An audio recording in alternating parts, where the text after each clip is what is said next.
Hi, I'm Dr. Sam Lamb, Program Chair for the ISHRS Berlin meeting coming up on October 23rd through 25th. I'm here with one of our keynote speakers, Dr. Leslie Castelo-Soccio, who has an amazing background. A short summary of it is that she is a dermatologist trained at UPenn. She has a pediatric dermatology fellowship done at CHOP. She is currently attending in both dermatology and pediatrics at the Children's National Hospital in DC, as well as George Washington University. So welcome. We look forward to your talk on microbiome and hair loss. I know this is a research specialty for yours. Can you tell us a little about what your talk is going to be on? Yeah, well, thank you for the invitation to speak. I'm really excited to speak to the audience. I'm going to talk a little bit about the impact of skin microbiome on hair disorders, and particularly on scarring hair disorders.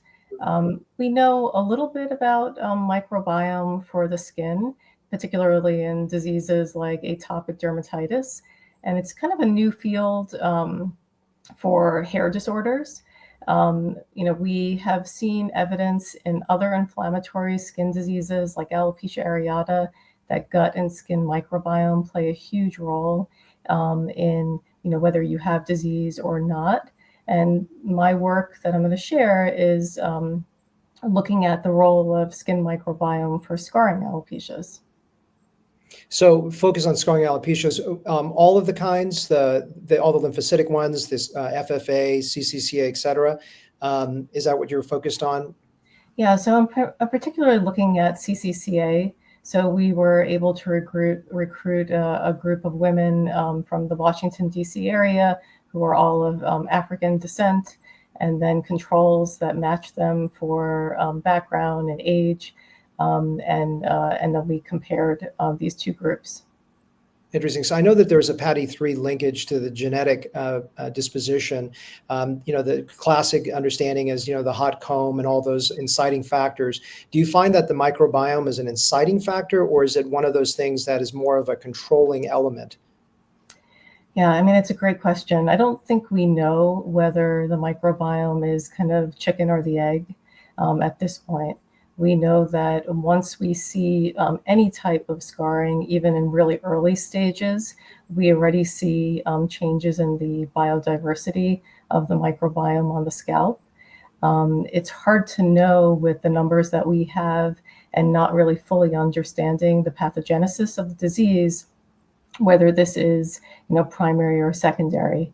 I mean, there's data in mice that dysbiosis leads to inflammation that leads to scarring, which is really similar to CCCA, and we are kind of working on that assumption.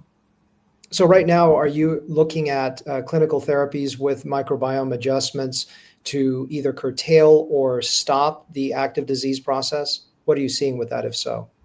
Yeah, so right now we're really doing a lot more single-cell RNA sequencing and other kind of looks at the inflammatory markers to see if we can understand, why we see that dysbiosis. I'm not sure that there are therapies that are quite ready for the types of, changes that we're seeing in the, the subsets of bacteria on the scalp. Interesting. And how about, is it a similar dysbiosis that you're seeing with FFA, frontal fibrosing alopecia, as well? Yeah, I mean, I think the data is pretty limited on these other disorders. When we look at all of the scarring alopecias and each of the individual studies that have been done, different bacteria seem to be, higher or lower in different diseases and in different studies. So it's hard to know whether, this is based on the disease itself or the population or something else that's unique to each host. So I think there definitely is more work that needs to be done, but it's an area that's really, I think, ripe for, medical therapy, because people like natural therapies. This would be kind of, using a more natural therapy to treat the scar. Yeah, and it's interesting for me personally. My personal story is I had a thinning in my crown about 15 years ago when I was about 25 pounds overweight, eating what I call a Texas diet, which wasn't that great. I've kept it off, but my crown was thinning. And as a good physician, I refused to take finasteride. changed my diet. My crown has grown back and has stayed solid for 15 years, 56 years of age. So question for you is, I know your research and study sounds like it's very focused on CCCA and scarring alopecia. Have you had any crossover understanding of AGA, androgenetic alopecia, with microbiome issues? Yeah, I mean, I haven't done any work on AGA. We did a study on fecal microbiome in alopecia areata, and we looked at siblings who were in the same household, eating the same exact diet, to see if this impacted whether they had alopecia or not. And in that study, we did find that the beta diversity was similar between subjects, but the actual numbers of bacteria were different between those who had alopecia, which generally had lower numbers of bacteria or different types of bacteria, versus their siblings who didn't have alopecia. And so, yeah, certainly I think the gut plays a huge role in inflammatory, skin disorders. There's a, really interesting study that was done in alopecia areata with fecal transplants, where patients who had inflammatory bowel disease and developed, C. diff from their, inflammatory bowel disease were treated with fecal transplants. These patients also had alopecia areata, and when they had the fecal transplant, all their hair regrew. And there are a number of clinical trials that are about to start using fecal transplant for AA.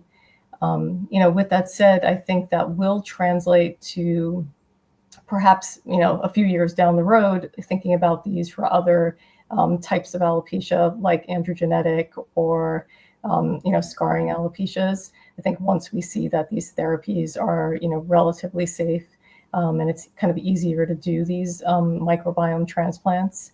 But yeah, I mean, I think certainly the gut microbiome, which cross-reacts with skin microbiome, plays a huge role in disease states. And we know, from other diseases that that's certainly true. Well, we're very excited to have you. We look forward for you to join us in Berlin coming up October 23rd through 25th. And as program chair, I will tell you that it is going to be an amazing experience. We've had over 227 abstract submissions, which is double out there. So you guys are in for a huge treat in the scientific quality. Dr. Castelo-Soccio, thank you so much for your time today. Oh, you're welcome. I'm looking forward to it also.